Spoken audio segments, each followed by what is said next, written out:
Good morning, everyone.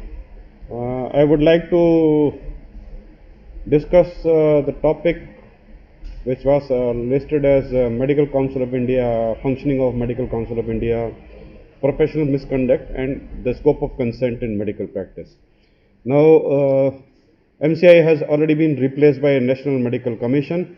So, it has been constituted and started functioning from 25th September onwards. Uh, so we will be discussing some aspect of National Medical Commission as well, which are very much related to the undergraduate students and their future. So medical ethics as such is basically the ethical principle or moral principles which regulate the medical profession and its practice. So medical profession as such is governed by legislation which is related basically to the law applicable to medical practice. Then we have Code of Ethics and Etiquette, which is prescribed by Medical Council of India. And now we have to see whether there is any modification which is likely to happen subsequently by the National Medical Commission in that particular area. But so far, whatever Code of Ethics is applicable to medical practice, that has been given by Medical Council of India only. And it has been subsequently taken over by National Medical Commission from 25th September 2020 onwards. So medical jurisprudence is basically the terminology which is largely related to the principle of medical ethics, and entire medical practice is regulated by legislation. So we say medical jurisprudence is basically the knowledge of law which is applicable to medical practice. We have forensic medicine where we apply medical knowledge for the purpose of administration of justice, but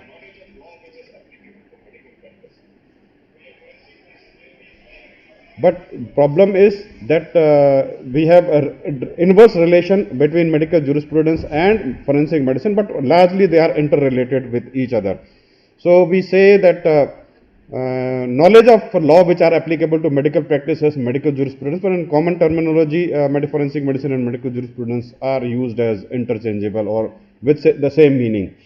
Now this medical jurisprudence basically deals with the legal responsibility of the physician, with particular reference to those arising out of physician and patient relationship, such as medical negligence cases, consents, what are the rights and duties of the doctors, what is serious professional misconduct, and in other words, we say it deals with legal aspects of medical practice. So medical jurisprudence is basically covering wider area as far as medical practice is concerned, and you must know about how you are going to practice, what are the rules and regulations which you have to follow while doing medical practice. Ethics is basically the term which has been derived from the Greek term ethikos, and it basically deals with the rules of conduct that govern natural disposition in human beings. Medical ethics is again being defined as deals with the moral principles which should guide the members of medical profession in their dealings with each other, with the patient and the state. So medical ethics is basically not for the interaction between patient and the doctor, but it also have some concept regarding how the medical professionals should deal with each other and medical professionals should respond to the state or government. Similarly, we have the term medical etiquette, which deals with conventional law of the courtesy observed between members of medical profession. Ethics is basically a self-imposed code of conduct assumed voluntarily by medical profession. So whatever we do, we should follow our moral principles, and moral principles are basically related to the concept of right or wrong. We have broader principles of ethics which have been formulated by the World Medical Association, state medical councils, and our National Medical Commission, which is coming up and has replaced Medical Council of India. Enforcement of the code of ethics is done by the state medical council. Prescription of the code of conduct is given by medical council, but enforcement of the code is done by state medical council. So whenever we have any issue regarding violation of code of ethics, it is the state medical council which initially investigate the matter through disciplinary committee, and they can also give punishment in form of removal of the name from the medical register temporarily or permanently for variable duration, or they may impose some other penalty as deemed fit within the law. We have different terms which have been used in regard to medical ethics, like law. Law is basically the rules established by authority or customs regarding behavior of the committee, that is formulated by the parliament. We have a rule which is largely based on the law. So, statement of what should or what can be done in a particular circumstances, they are the rules. We have act, again this is made by the parliament. We have a legislation, which means that series of law related to a particular topic or particular offense. Then we have moral. Moral is basically the principle of right and wrong. Whenever we do, we are guided by our morality. We have to think that whether the act is which is done by me or us is right or wrong, and then we have to follow our own conceit and that particular part. And this is also related to our religious perceptions as well. Flouting may invite some sort of a censure from society. So, in case somebody is doing wrong, then there is censures by the society or maybe the council or maybe the government. We have ethical code of conduct, which is usually in conformity of the law of the land, and code of ethics is generally basically aiming to restore or retain the moral guidelines which cannot be against the societal rules and should be within the domain of societal rules. So, code of ethics is different from the law as such, as non-adherence to prevailing ethical standard may not be considered as an offense by the law. But once we say that it is basically some sort of a practice which we follow, but it may be different from the law as such, and in case somebody is not following that particular code of ethics as such, so it may not be considered as offense by the law at times in certain situations. So, we have a long journey so far as medical profession is concerned. We have Indian Medical Degrees Act came in 1960 before independence. We have this Dentist Act came in 1948, and after independence many acts have been revised. We have Indian Dental Council Act, we have Indian Medical Council Act 1956, we have AIIMS Act 1956, we have National Medical Commission Act which came in 2019, which was partly modified in notified in September 2019, and it has been now fully notified in September 2020. As far as functions of medical council is concerned, we were having broader areas like maintaining medical register for registering the doctors, setting the standards of medical education within the institutes and medical schools or medical institutions, recognition of foreign medical qualifications by prescribing norms, and in case some state medical council has taken disciplinary action against the doctor, appeal against that action can be filed in the Medical Council of India, and Indian Medical Council can also issue warning notice to the doctors in certain offences. We had state medical councils as well, and every doctor who is practicing in a particular state has to register themselves with the state medical council. So, again, state medical council is also maintaining the register. They have the authority of disciplinary control over the medical professions, particularly those who are registered, and they can also issue warning notice in case some violation is there as far as medical practice is concerned. The punishment can be in form of penal erasure or professional death sentence, means the removal of the name of the registered medical practitioner from medical register because of serious professional misconduct. And then what is serious professional misconduct? It has been defined in the Code of Medical Ethics as such. So, the conduct of the doctor which might reasonably be regarded as disgraceful or dishonorable as judged by the professional man of good repute and competence. This involves abuse of professional position as well. So, again we say that it is to be judged by the professional man of good repute and competence, and any act which is considered as disgraceful and dishonorable as such, and that includes abuse of professional position as well. So, this is basically the serious professional misconduct, or also called as infamous conduct. Warning notice is issued by the State Medical Council or Medical Council of India, and now we have National Medical Commission.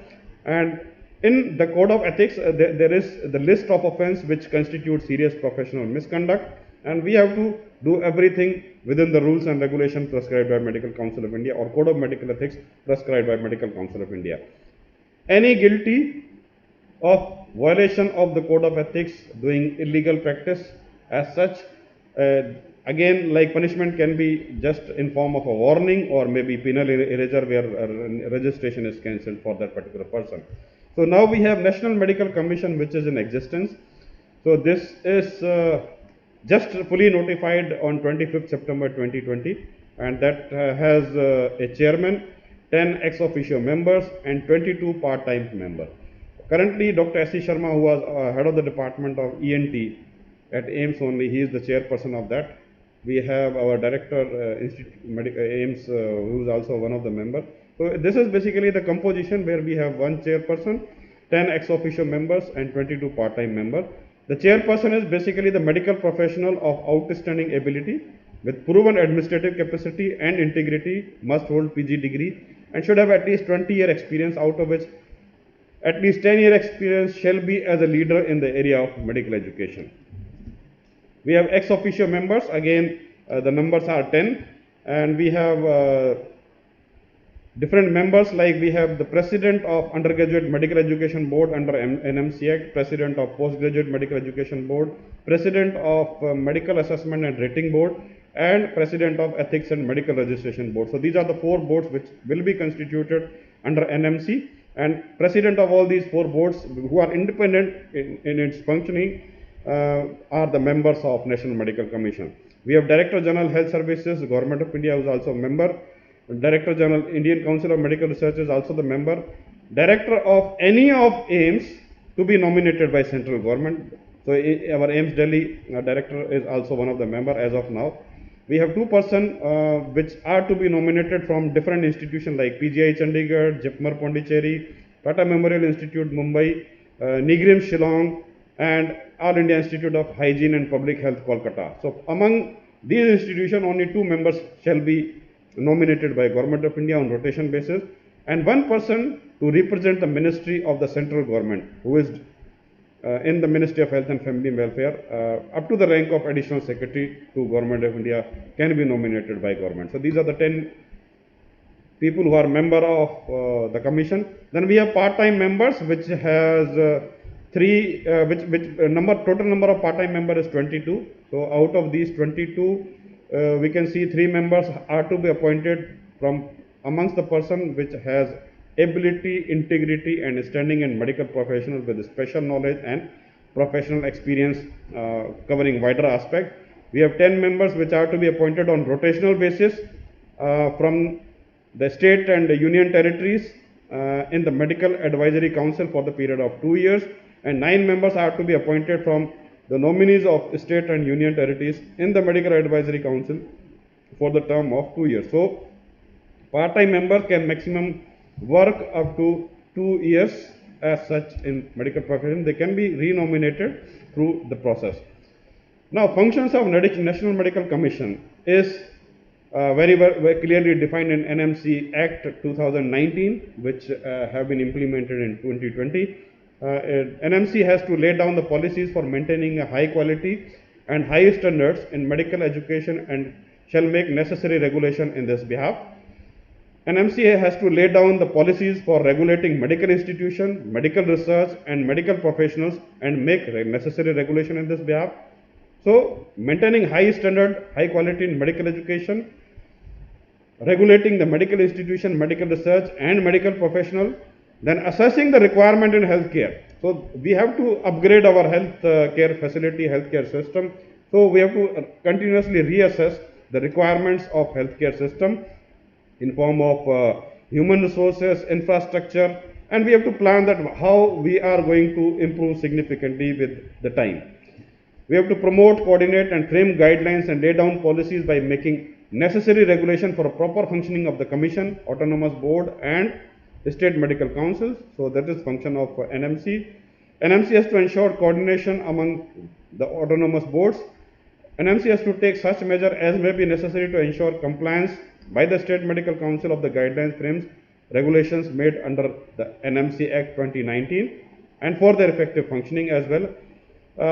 NMC will be the appellate authority as the MCI was for the decision which has been taken by the autonomous boards. NMC has to lay down the policy and codes to ensure observance of medical ethics in medical profession and to promote ethical conduct during provision of the care by medical practitioner. NMC has to frame guidelines for determination of the fees and all other charges in respect of 50% of the seats in private medical institution. You must have heard that NMC is aiming to regulate the fee concept in particularly in private medical institution for the seats which is equivalent to 50% of the total seats. And it also includes the deemed universities as such and any other university which has gone under this act. NMC has to exercise their power and perform such other functions as may be prescribed from time to time. They have to issue all orders and decisions, and all these decisions are authenticated by the signature of the secretary. The commission may delegate such of its power of administrative and financial matters as deems fit to the secretary. So all notification will be signed by the secretary, and commission is authorized to give more powers to the secretary as such. And commission can also constitute various subcommittees and delegates various powers to that particular committee to perform a specific task. Under National Medical Council, we have Medical Advisory Council as well, and this is basically the primary platform through which the state and union territories may put forward their views and concerns before the commission and help in shaping the overall agenda, policy and action related to medical education and training. So in case somebody is to give input either from a state or union territory, those inputs will be submitted before the Medical Advisory Council before it is considered by the National Medical Commission. The Council shall advise the Commission on measures to determine and maintain and to coordinate maintenance of minimum standards, whether it is related to medical education, training and research as such. So prescription of minimal standard is to be determined by Medical Advisory Council, and further these minimum standards has to be vetted by the National Medical Commission. And enhanced equitable access to medical education is also one of the responsibility of Medical Advisory Council. Now this is very much important. All medical admission and all medical institutions shall be done by the NEET UG exam, that is National Eligibility Cum Entrance Test. It has started from year 2020 onwards. So even in AIIMS and AIIMS-like institutions will be having their MBBS admission through NEET. And earlier all AIIMS were having their own exam. JIPMER was having their own exam. So we have now been included under NMC as well for the purpose of admission in UG courses. So this is again going to come after 2 years next, that all medical graduates, when they complete their course, they will be assessed through national exit test, and whatever score they achieve accordingly, they are basically allowed to do their internship and register themselves with Medical Council or National Medical Commission. And this next is also going to be the base for PG admission across all institutions in the country in future. So maybe in future all PG admissions are done through this next exam. We have Code of Medical Ethics regulation which came in 2002, prescribed by Medical Council of India. It is still applicable because NMC has not come up with its own ethical regulations. So these regulations have been revised from time to time. Modifications have been made again in these regulations, but we must understand that these are very important. So it defines duties and responsibilities as such. So what are the duties and responsibilities of the physician? A physician shall uphold the dignity and honor of his profession. They should render service to humanity. They should reward or financial gain is a subordinate consideration. So they should not think for any financial gain or reward. It is basically the service to the humanity. They must be pure in their character, diligent in caring for the sick, modest, sober, patient, cool, calm, prompt in discharging his duty without anxiety as such, conducting himself within the scope of medical profession, and one should act as a propriety when we are that, okay, you should be lead by example. I will say propriety as such, I will say that you should lead by example, and the doctor must be registered with appropriate medical system available in the country, whether it is Ayurvedic system or allopathic system. We have to maintain good medical practice. So efficient service and devotion is the requirement towards the individual and society. We should try to continuously improve in our medical knowledge and skill by participating in workshops and seminars, even getting training at a specific institution. Treatment should be on scientific basis and should not associate with any aspect professionally which is violation of the code of medical ethics. Affiliation with association and society of allopathic medical profession and involve actively in the functioning of such bodies. So like we have academies, societies, associations, the medical professionals should be encouraged to participate in the activity of these organizations. CME is also important. The continuing medical education program for at least 30 hours every 5 years is the requirement. So we should participate in seminars, workshops and conferences as such. We have to maintain medical records for the patient. Indoor patients who are admitted in hospital, the record is to be maintained for 3 years. And in case they require some sort of a record regarding their illness, it should be issued within 72 hours. Medical certificates maintain a register of medical certificates giving full details of certificate issues with identification mark, signature, address, thumb. Everything is to be ensured, because medical certificate issued by the medical practitioner at times is produced before the court of law. So we must ensure that all details are appropriately mentioned in that, and effort should be made to computerize the medical records for quick retrieval. So computerization is now the need of the hour, and we should do everything based on computer, which is already there in the institute.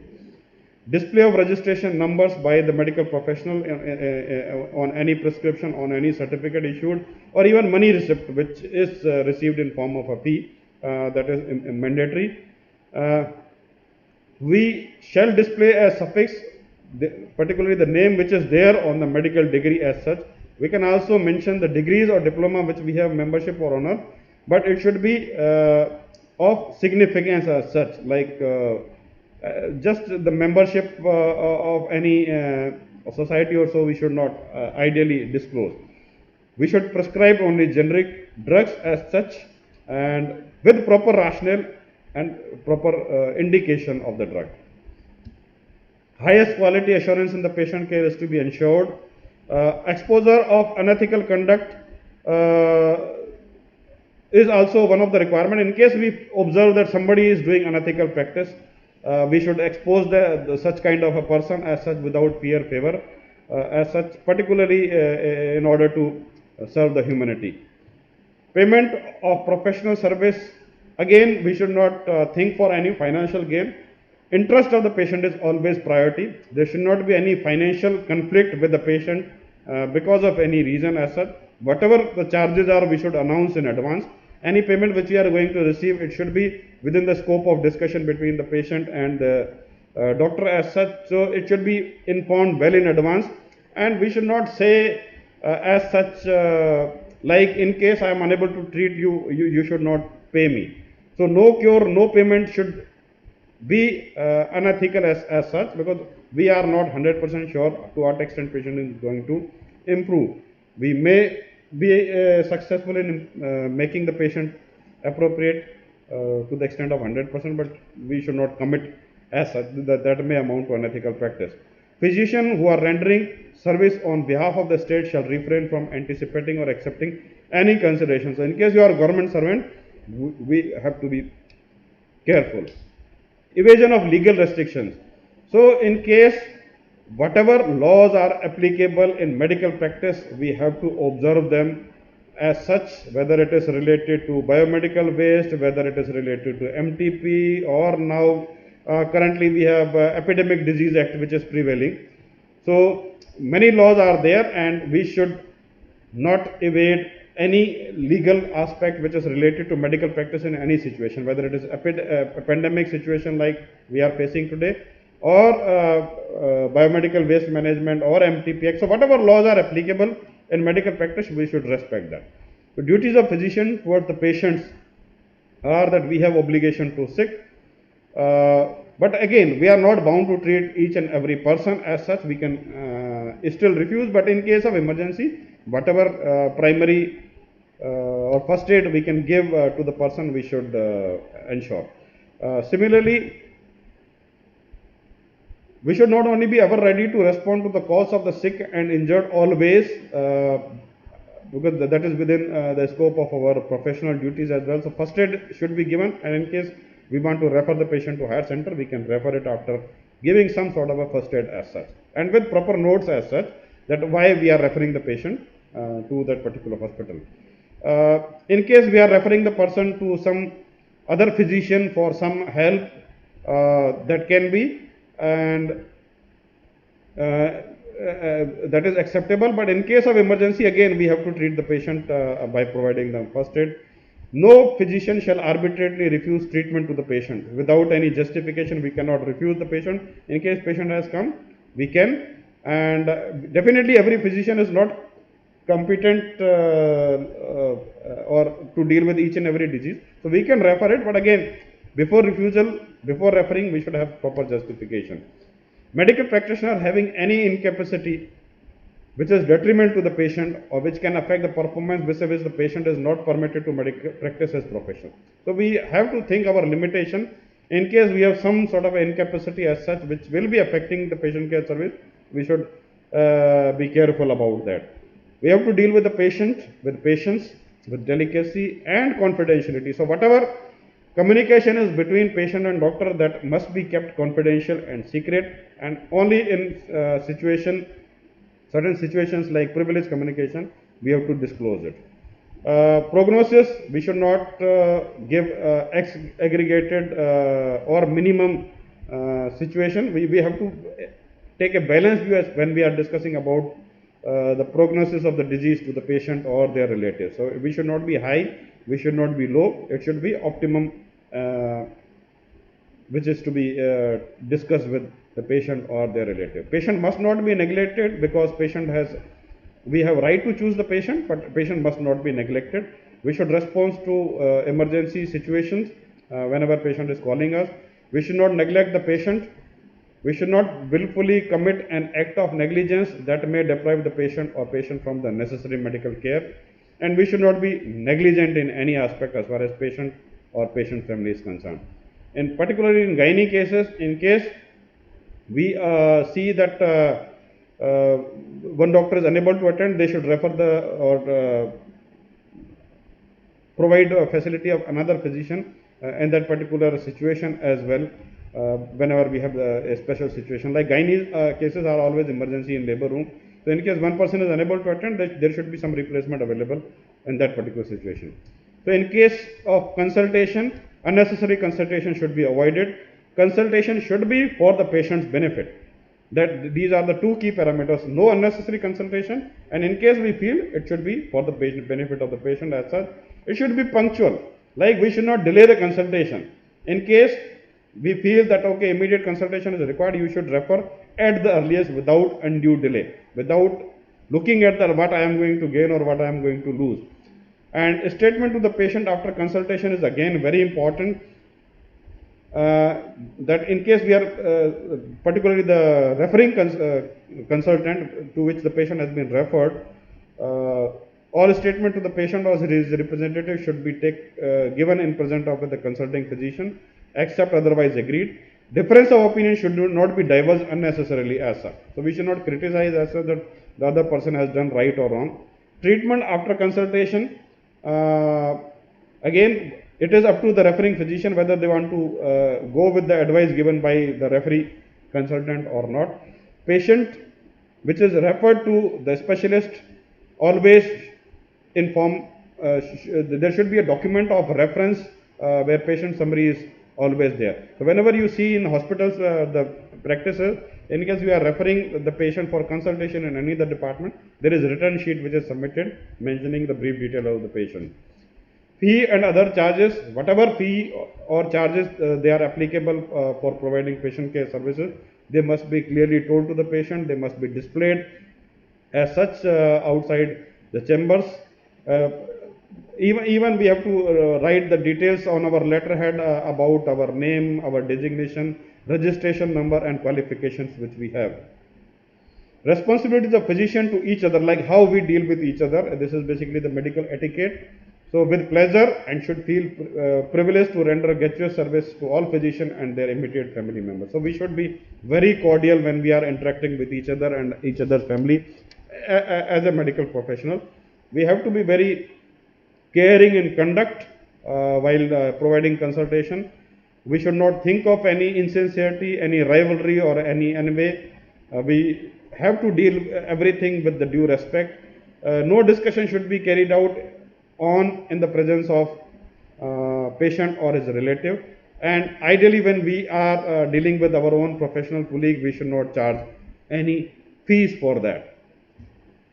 In case we are unable to attend any patient, we have to provide suitable substitute.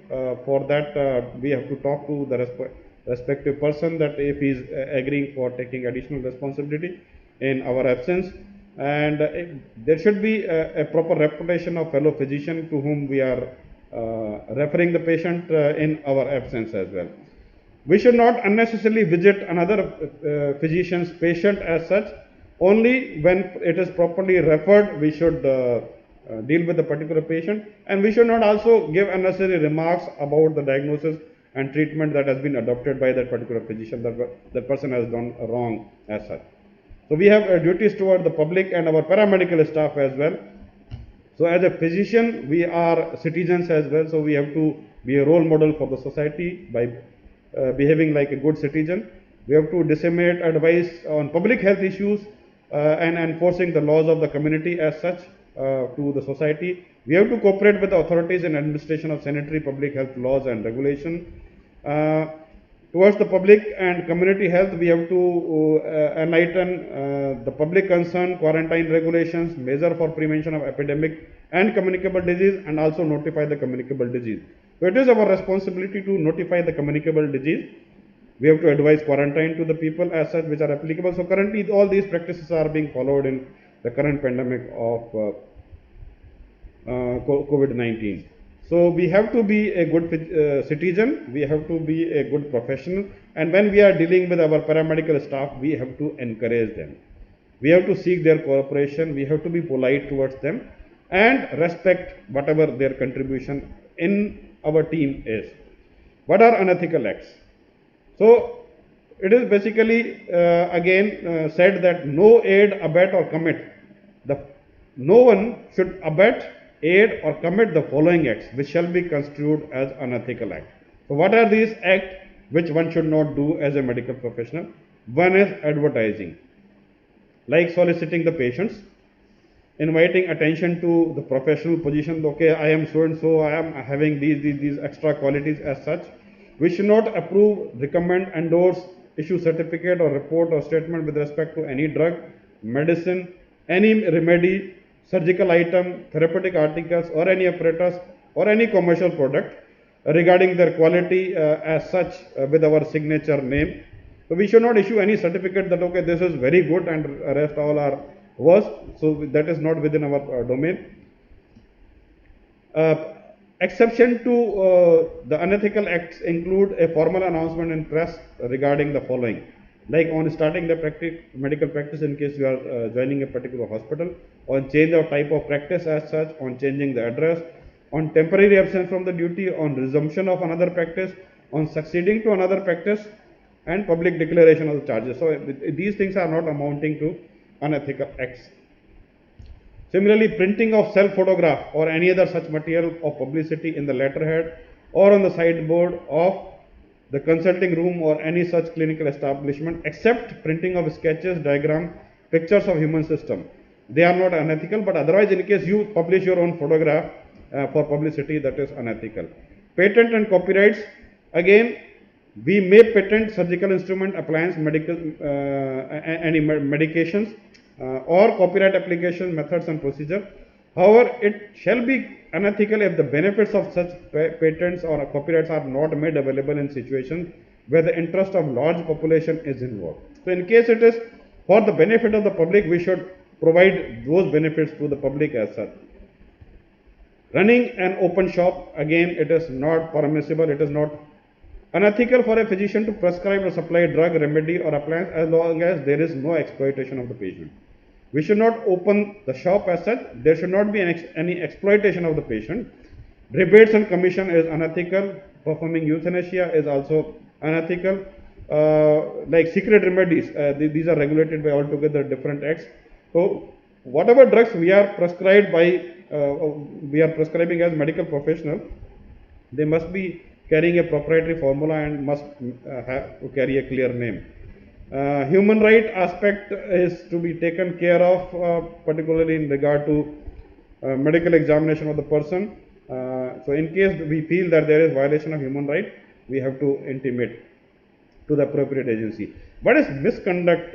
Professional misconduct, again, violation of the regulations of code of ethics, not maintaining or providing records, not displaying the registration number in the clinic, prescription on certificates, any sort of adultery or improper conduct, conviction by the court of law, conducting sex determination test, signing professional certificates which is untrue, misleading or improper. So these are the professional misconduct as such for registered medical practitioner.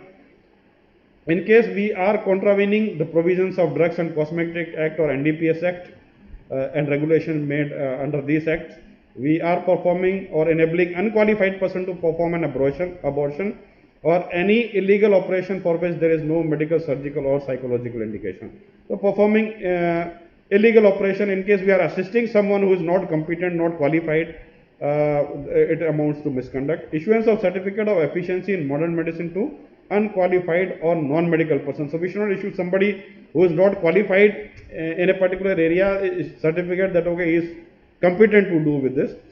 As far as media is concerned, we can address the issue related to public health, hygiene, living. We can also deliver public lectures by various media like radio, TV, internet as such for the purpose. Even we can give it to the press as such, but it is for the larger public interest, not for self-publicity. Like all maternity home, nursing home, private hospital, rehabilitation center, or any type of training institution may be advertised in the lay press, but such advertisement should not contain anything more than the name of the institution, types of patient admitted, types of training, and type of facilities offered and the fees. Besides that, nothing is to be displayed. Unusually larger signboard should not be there. It should be like of optimum size. And we have to ensure that whenever we are dealing with the patient, we have to maintain the confidentiality as far as patient is concerned. But in case it is required by the court of law, by the judge who is presiding a particular case, in situation of notifiable disease or in the circumstances where we feel that it is to be diverse, like privileged communication, we can, but otherwise confidentiality is to be ensured. Refusal or conduct or treating the patient on religious ground is a misconduct. We have to take appropriate consent before doing any procedure which may affect the life of the patient. In case of sterility, we have to seek the consent of both husband and wife. Publication is encouraged as such, but again, in case we are publishing something which is related to patient, the identity of the patient is not to be disclosed as such. And in case we are running a nursing home, we are employing someone, ultimate responsibility lies with the physician who is in charge of the hospital as respondent superior. So we should not use any tout or agent for procuring patients as such. We should not claim ourselves to be the specialist, particularly when we don't have any qualification of that particular branch. No act of IVF or artificial insemination shall be undertaken without the informed consent of the female patient or her spouse as well as the donor as such.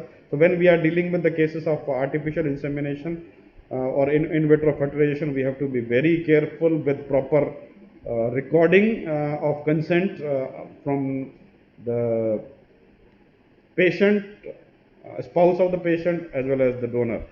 And in case we are doing some sort of research, it should be within the guidelines which have been prescribed by ICMR or any other international agency. In case we violate those guidelines, it amounts to misconduct. What is the punishment and disciplinary action for this misconduct? Like whatever offenses we have just discussed, This is not the complete list of offense as such. Whenever there is a complaint against the doctor, inquiry is conducted, opportunity is given to the defender and the pleader, and we also call the complainant as well to explain why he has made the complaint. He can give the detailed narration about that particular part. We can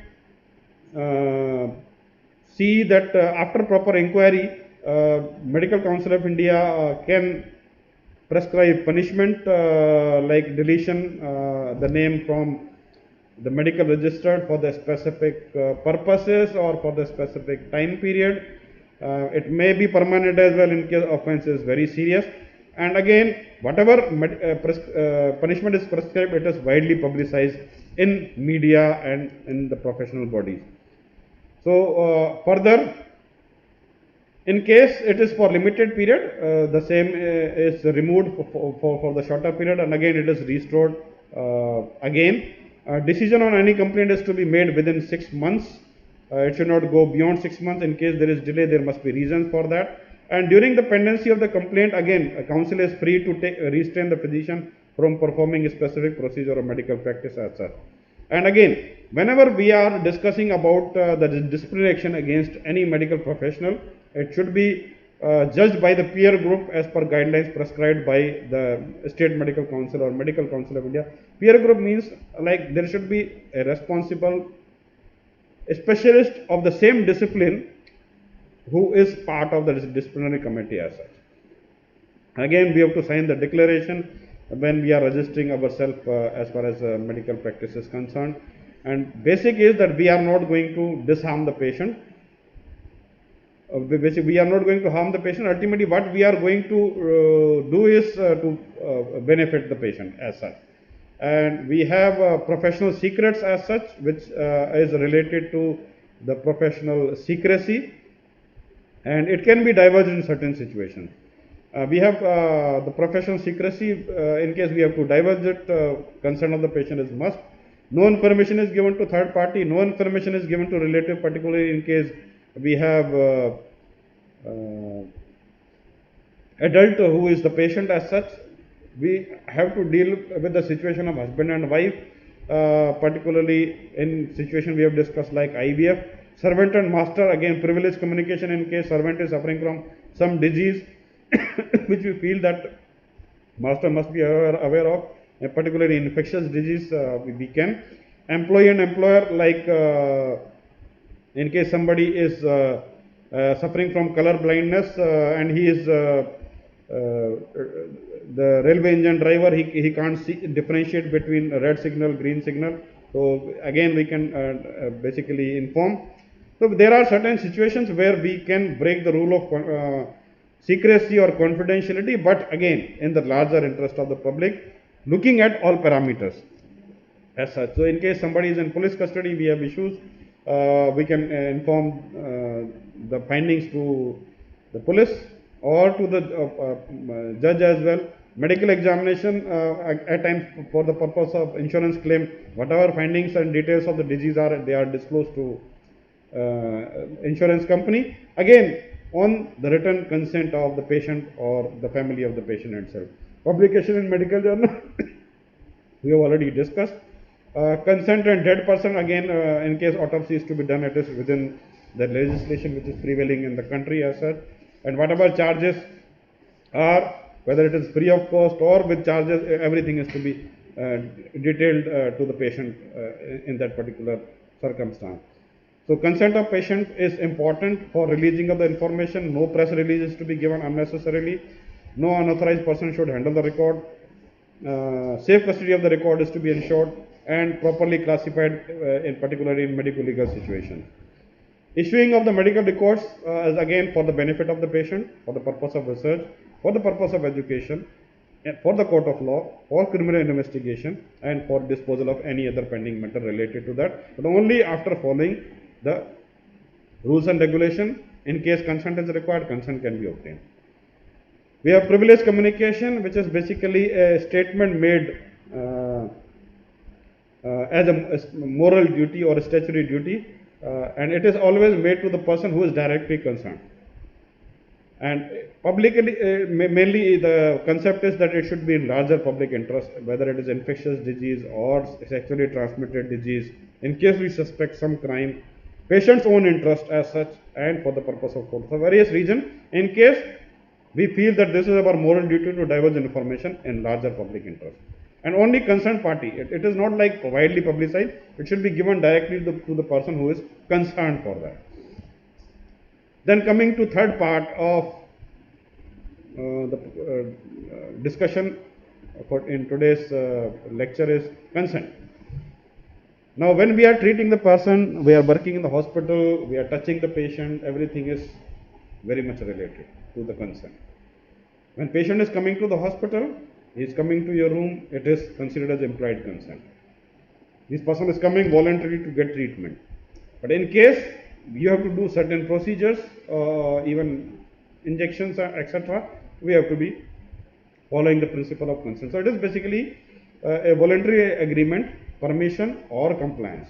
It can be in two forms. Implied is unexpressed consent, where person is like himself is coming to the hospital, coming to your room, that is amounting to implied consent.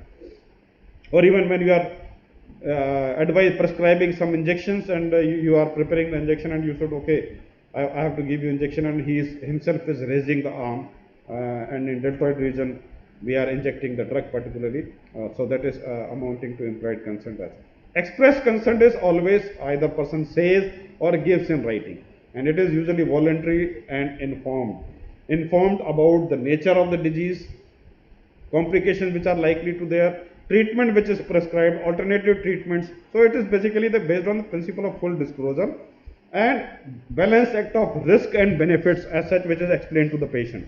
So any person who is coming to the hospital for the purpose of medical examination, simple medical examination, can give valid consent, which is amounting to inspection, palpation, percussion and auscultation. There is no invasive procedure involved. So any person who is 12 years and above under section 89 IPC can give valid consent for medical examination. But in case the procedure which is going to be performed is hazardous or life threatening, there is risk to the life under section 87 IPC, the age is 18 years for the consent.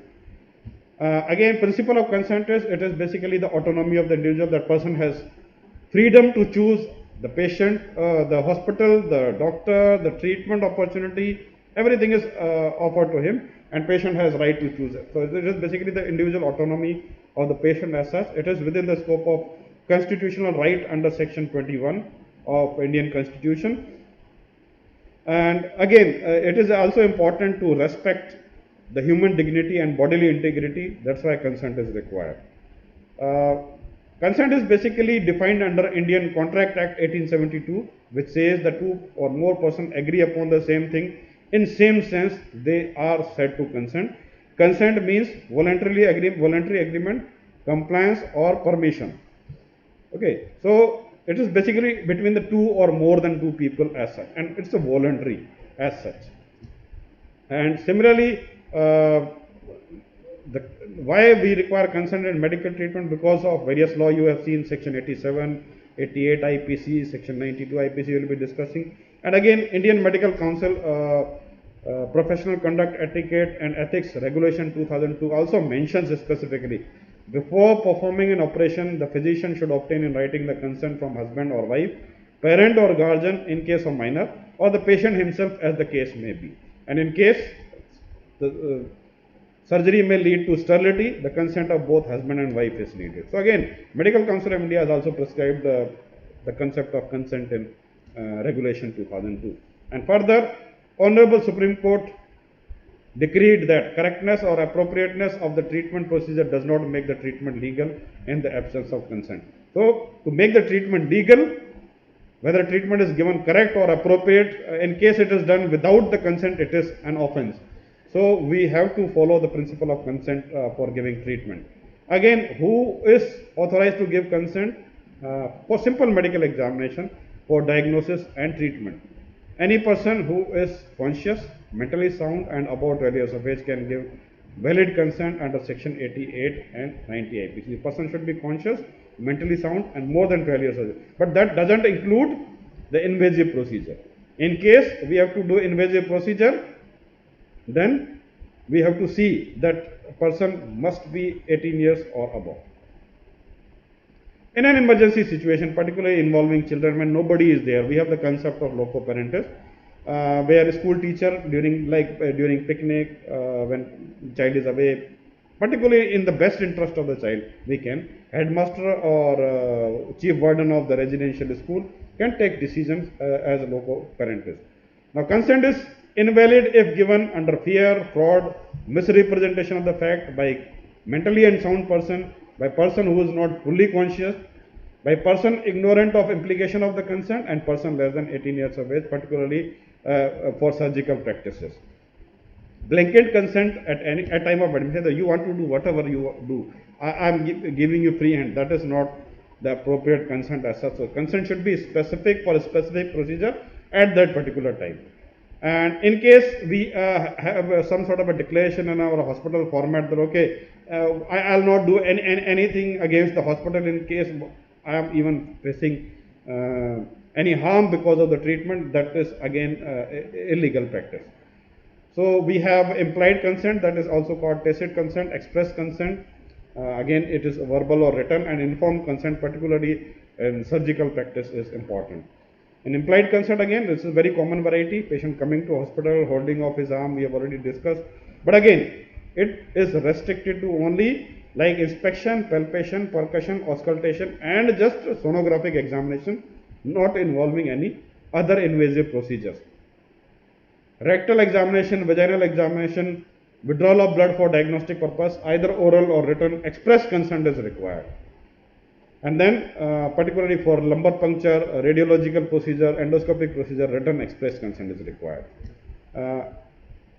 So it is either oral or written as such, and particularly when we have major diagnostic procedure, person is given general anesthesia, surgical procedures are done, and intimate examination, we require express consent. And again, express consent means informed consent. This is one of the ingredient of express consent only, where we have to explain everything to the patient, that what is your condition, what is the diagnosis, what is the treatment option available, what is the alternative treatment available in case surgery or medicine, what is good, medicine is good, surgery is good, risk benefit of both surgery and medication, risk for not receiving the treatment, that is also important when we are discussing about the treatment, and what are the chances of success and failure. Again, a balanced view is required. We should not aggregate the things as such that okay, which may make the patient fearful and patient is unable to take decisions. So a balanced view is always taken, and in the language where patient can understand. We should not use medical terminology when we are discussing the medical aspect or treatment aspect or diagnostic aspect related to the patient. Full disclosure is important. Again, full disclosure, particularly when patient is stable, everything is to be explained to him. In case of emergency, particularly in emergency where we feel that a person of average intelligence should be aware of about the situation, then there is no information is required. But again, in case we have time, we should give patients the opportunity to take decision. We have therapeutic privilege as well, where we have exception to full disclosure, and in case we feel that patient is having psychiatric illness or may not be in a position to understand the fact or will disturb the person as such, so we can take some sort of a privilege as well to what extent information is to be disclosed. So exception to full disclosure is therapeutic privilege as such. We may not obtain consent, particularly when we have emergency situation under section 92, where life-saving procedure is to be done. Nobody is attending the patient. In order to save the life, we can go for the surgical procedure under intimation to administration. But again, patient interest should be recorded properly. All findings should be recorded properly, and why we are going for emergency surgery, that must be recorded, and we are saved under section 92 IPC. In case person is suffering from notifiable disease, okay, it's a notifiable disease, person like in current situation of COVID, person is, it's a notifiable disease. So we need not to obtain consent that okay, we have to intimate the authority. It is implied. Immigrants, particularly from other countries, members of armed forces, handlers of food and dairymen, new admission to prisons, treatment or examination under court direction and medical examination for the people who are in custody. There may be exception to the principle of consent. Again, in case somebody is refusing the treatment, proper informed refusal is recorded in order to safeguard the medical professional himself. Now, one of the important landmark judgment came in 2008, given by Honorable Supreme Court of India in Samira Kohli versus Dr. Prabha Manchanda case, where court considered two questions: whether informed consent of a patient is necessary for surgical procedure, and if so, what should be the nature of such consent, and whether when a patient consults a medical practitioner, consent given for diagnostic surgery can be construed as consent for performing additional or further surgical procedure. Suppose person has come for hysteroscopy, and in that process it is observed that there is some myoma or some benign tumor which can be removed. So can the procedure which is diagnostic in nature, can we do additional surgery with the same consent? So this was basically the second question which was addressed by the court, and court said a doctor has to seek and secure the consent of the patient before commencing a treatment. So treatment includes surgery as well. So consent is must. The consent so obtained should be real and valid, which means that the patient should have the capacity and competence to consent. This consent should be voluntarily and after providing adequate information. So again, it is basically addressing the concept of informed consent. Adequate information is to be furnished by the doctors, and doctor should enable the patient to take a balanced judgment as to whether he should submit himself for a particular treatment or not. So adequate information with balanced view. And to what extent things should be disclosed, again it is covered under the principle of informed consent. But court has said that there is no need to explain the remote or theoretical risk involved, which may frighten or confuse the patient and which may result in refusal of the consent for necessary treatment. Simultaneously, court said that there is no need to explain the remote or theoretical risk of refusal to take treatment which may persuade a patient to undergo a fanciful or unnecessary treatment. So patient can refuse for the treatment, and simultaneously patient can think of something which is fanciful and unnecessary. So balanced view is taken always. And again, like in case there is a situation, we have to take a balanced view between the need for disclosing necessary and adequate information, at the same time to avoid the possibility of the patient being deterred from agreeing to a necessary treatment or offering to undergo an unnecessary treatment. So again, as the court said, that it's a balanced view which is to be taken always.